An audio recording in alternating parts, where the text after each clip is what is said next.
Acceleration due to gravity जिसका कि average value 9.8 metre पर सेकंड स्क्वायर होता है, ये एवरेज है, लेकिन अर्थ पे अलग अलग जगह पे थोड़ा बहुत माइनर वेरिएशन सब जगह है।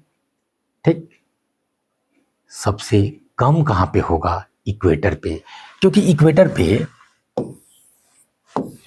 जो है ये आउटवर्ड जो फोर्स लग रहा है वो मैक्सिमम है इनके रोटेशन की वजह से। तो रोटेशन की वजह से जो इफेक्ट है वही मेन इफेक्ट है और वो इक्वेटर पे बड़ा इफेक्ट है।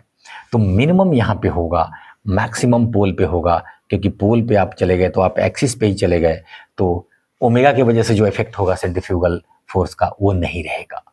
तो इसलिए यहाँ पे मैक्सिमम है, अगर उसको हम जी कह दे तो बाकी सब जगह जी से कम होगा। ठीक, तो अगर आप किसी एंगल पे है, यहां बैठे हुए हैं थीटा, तो इस एंगल पर रेडियस रखता हुआ जो सर्किल बनाएंगे, इस सर्किल को क्या कहते हैं? लैटिट्यूड। तो ये थीटा डिग्री लैटिट्यूड है, थीटा का वैल्यू 0 से लेके 90 तक हो सकता है लैटिट्यूड। तो इस लैटिट्यूडनल एंगल के हिसाब से आप कहते हैं कि जो जी डैश होगा उस जगह का वो g minus omega square r cos square theta हो जाएगा।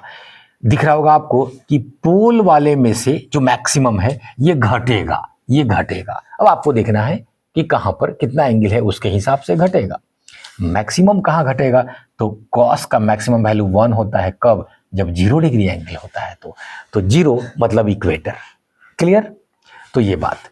अब आइए यहां पे कह रहा है एक 30 डिग्री पे और दूसरा कह रहा है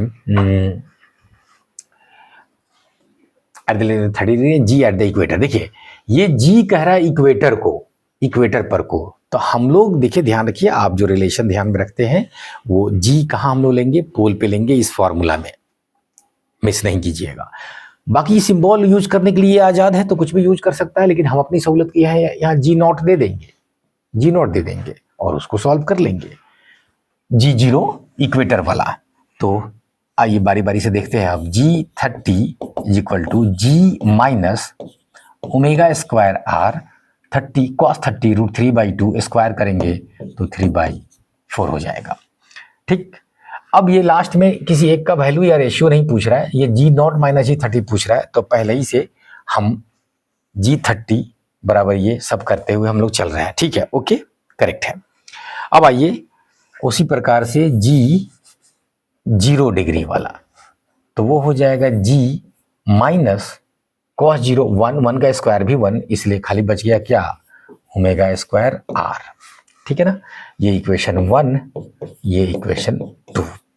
G माइनस G30 बोल रहा है, मतलब 2 माइनस 1 करने के लिए कह रहा है, तो कर देते हैं।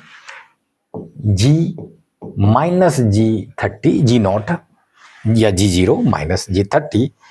ठीक, दिख रहा होगा, G से G उड़ जाएगा और ये वाला प्लस हो जाएगा, प्लस हो जाएगा। तो minus omega square R plus omega square R 3/4।